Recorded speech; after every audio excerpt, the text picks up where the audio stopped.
पुत्रदा एकादशी की बड़ी ही दुर्लभ कथाएं, किंतु एक बात का विशेष ध्यान रखिएगा।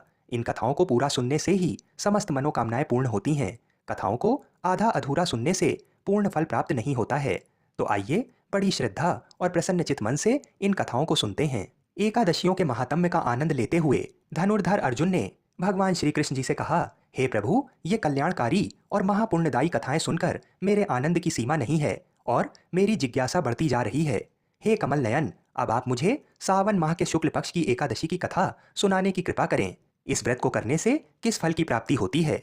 तब भगवान श्री कृष्ण जी ने कहा, हे धनुर्धर, सावन मास के शुक्ल पक्ष की एकादशी की कथा के श्रवण मात्र से ही अनंत यज्ञ का फल प्राप्त होता है। हे पार्थ, द्वापर युग के आरंभ में ही महिष्मति नाम की एक नगरी थी। उस नगरी में महाजित नाम का एक राजा राज्य करता था। वह पुत्रहीन था, इसलिए वह सदा दुखी रहता था। उसे वह राज्य सुख और वैभव आदि कुछ बड़ा ही कष्टदायक प्रतीत होता था, क्योंकि पुत्र के बिना मनुष्य को इस लोक और परलोक दोनों में सुख नहीं मिलता है। राजा ने पुत्र प्राप्ति के बहुत उपाय किए, किंतु उसका हर उपाय निष्फल रहा। जैसे जैसे राजा महाजित वृद्धावस्था की ओर बढ़ता जा रहा था, वैसे वैसे उसकी चिंता भी बढ़ती जा रही थी। एक दिन राजा ने अपनी सभा को संबोधित करते हुए कहा, ना तो मैंने अपने जीवन में कोई पाप किया है और ना ही अन्यायपूर्वक प्रजा से धन एकत्रित किया है, ना ही कभी प्रजा को कष्ट दिया है और ना कभी देवता और ब्राह्मणों का निरादर किया है। मैंने प्रजा का सदैव अपने पुत्र की तरह पालन किया है, कभी किसी से ईर्षा भाव नहीं किया, सभी को एक समान समझा है। मेरे राज्य में कानून भी ऐसे नहीं हैं जो प्रजा में अनावश्यक डर उत्पन्न करें। इस प्रकार धर्मयुक्त राज्य करने पर भी मैं इस समय अत्यंत कष्ट पा रहा हूँ। इसका क्या कारण है, मेरी समझ में कुछ नहीं आ रहा है। आप इस पर विचार करें कि इसका क्या कारण है और क्या इस जीवन में मैं इस कष्ट से मुक्त हो पाऊंगा। राजा के इस कष्ट के निवारण के लिए मंत्री आदि वन को गए, ताकि वहां जाकर किसी ऋषि मुनि को राजा का दुख बताकर कोई समाधान पा सकें। वन में जाकर उन्होंने श्रेष्ठ ऋषि मुनियों के दर्शन किए। उस वन में वयोवृद्ध और धर्म के ज्ञाता महर्षि लोमस भी रहते थे। वे सभी जन महर्षि लोमस के पास गए। उन सब ने महर्षि लोमस को दंडवत प्रणाम किया और उनके सम्मुख बैठ गए। महर्षि के दर्शन से सभी को बड़ी प्रसन्नता हुई और सबने महर्षि लोमस से प्रार्थना की, हे देव, हमारे अहोभाग्य कि हमें आपके दर्शनों का सौभाग्य प्राप्त हुआ। मंत्री की बात सुनकर लोमस ऋषि जी ने कहा, हे मंत्रीवर, आप लोगों की विनम्रता और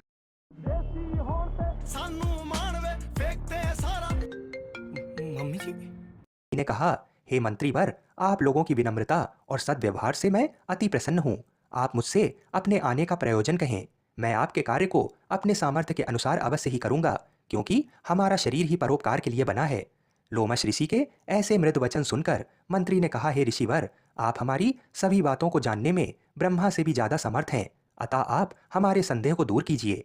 महिष्मति नामक नगरी के हमारे महाराज महाजित बड़े ही धर्मात्मा व प्रजावत्सल हैं।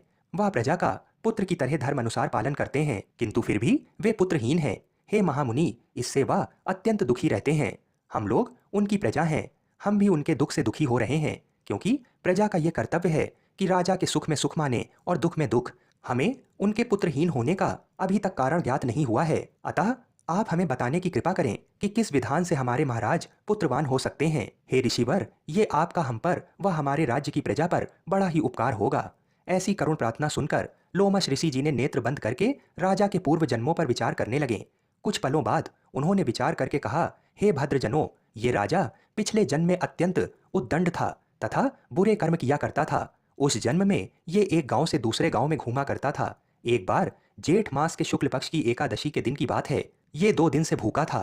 दोपहर के समय एक जलाशय पर जल पीने गया। उस स्थान पर उस समय ब्याई हुई एक गाय जल पी रही थी। राजा ने उसको प्यासी ही भगा दिया और स्वयं जल पीने लगा। हे श्रेष्ठ पुरुषों, इसलिए राजा को ये कष्ट भोगने पड़ रहे हैं। एकादशी के दिन भूखा रहने का फल ये हुआ कि इस जन्म में ये राजा है और प्यासी गाय को जलाशय से भगाने के कारण पुत्रहीन है। ये जान सभी सभासद प्रार्थना करने लगे, हे ऋषि श्रेष्ठ, शास्त्रों में ऐसा लिखा है कि पुण्य से पाप नष्ट हो जाते हैं, अतः कृपा करके आप हमें कोई ऐसा उपाय बताइए जिससे हमारे राजा के पूर्व जन्म के पाप नष्ट हो जाएं और उन्हें पुत्र रत्न की प्राप्ति हो। सभासदों की प्रार्थना सुनकर लोमश मुनि ने कहा, यदि तुम सब श्रावण मास के शुक्ल पक्ष की पुत्रदा एकादशी का व्रत और रात्रि जागरण करो और उस व्रत का फल राजा के निमित्त कर दो, तो तुम्हारे राजा के यहाँ पुत्र उत्पन्न होगा, राजा के सभी कष्टों का नाश हो जाएगा। इस उपाय को जानकर मंत्री सहित सभी ने महर्षि को कोटि कोटि धन्यवाद दिया तथा उनका आशीर्वाद लेकर अपने राज्य में लौट आएं। तदुपरांत उन्होंने लोमश ऋषि की आज्ञा अनुसार पुत्रदा एकादशी का विधान पूर्वक उपवास किया और द्वादशी को उसका फल राजा को दे दिया। इस पुण्य के प्रभाव से रानी ने गर्भ धारण किया और 9 माह के पश्चात एक अत्यंत तेजस्वी पुत्र को जन्म दिया। हे पांडु पुत्र, इसलिए इस एकादशी का नाम पुत्रदा पड़ा। पुत्र की इच्छा रखने वाले मनुष्य को विधान पूर्वक सावन मास के शुक्ल पक्ष की एकादशी का व्रत करना चाहिए। इस व्रत के प्रभाव से इस लोक में सुख और परलोक में स्वर्ग की प्राप्ति होती है। हे अर्जुन, पाप कर्म करते समय मनुष्य ये नहीं सोचता कि वह क्या कर रहा है, परंतु शास्त्रों से विदित होता है कि मनुष्य का छोटा से छोटा पाप भी उसे भयंकर दुख भोगने को विवश कर देता है। प्राणी को चाहिए कि भगवान के प्रति पूरी श्रद्धा व भक्ति रखें और ये बात सदैव याद रखें कि किसी के दिल को दुखाने से बड़ा पाप दुनिया में कोई दूसरा नहीं है। बोलिए श्री राधा कृष्ण भगवान की जय।